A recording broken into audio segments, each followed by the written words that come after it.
This is Dr. Mark Hitchcock from Faith Bible Church here in Edmond, Oklahoma for another episode of Marking the Times.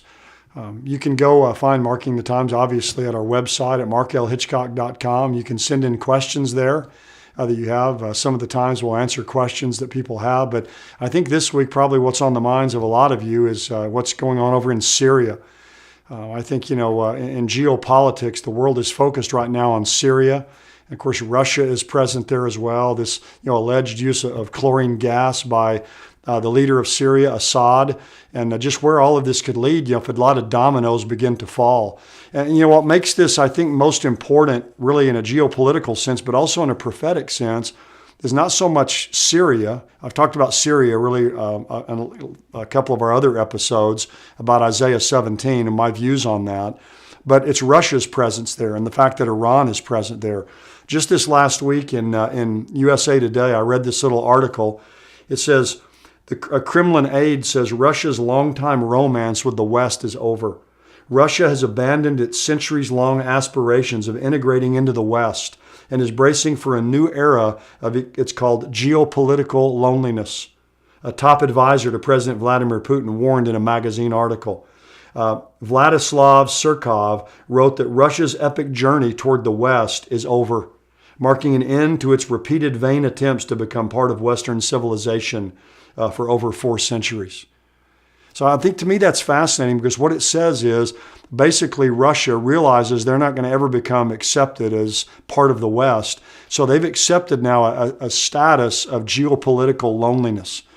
And Russian leaders are saying, things are worse now between the U.S. and Russia than during the Cold War.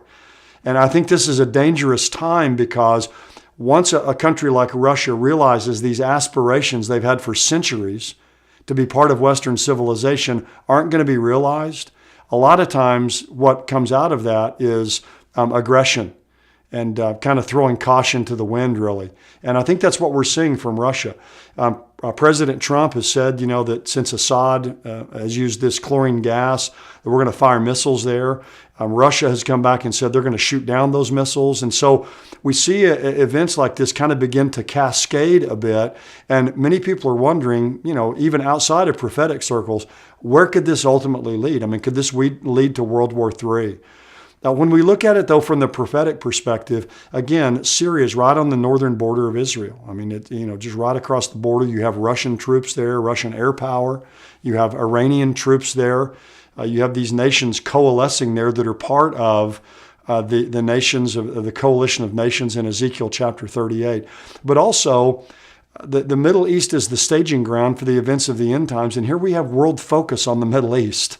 The whole world is focused now on Syria. And again, not just because of Syria, but because of these other major powers that are at play there. And when you get the United States acting in a place where Russia is also very active, there's a chance there for us to conflict, for us to kill Russian troops, for them to shoot down one of our planes, them to shoot down our missiles. And again, when these dominoes begin to fall, it's hard to know where they're going to lead. Now, I think if we read the Bible, we know where it's all going to ultimately lead. We know it's going to lead to Ezekiel 38 and 39, a Russian Islamic invasion of Israel at some point in the end times. But one of the things I always like to say is when we read the Bible, we see the end time scenario. We see what's ultimately going to happen, but we don't know all the twists and the turns that will get us there.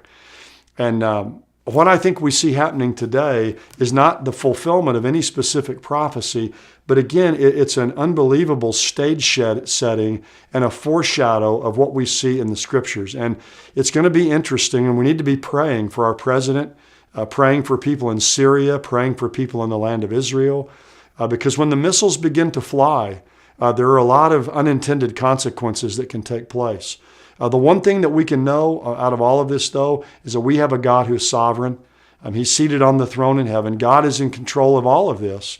But God is working and orchestrating all of these events ultimately to fit into the plan that He's given to us in Scripture. So we'll come back next week and we'll see what's happened during this time. We'll have another update about some of these things that are happening in the world. But let's keep praying in the meantime and keep looking up.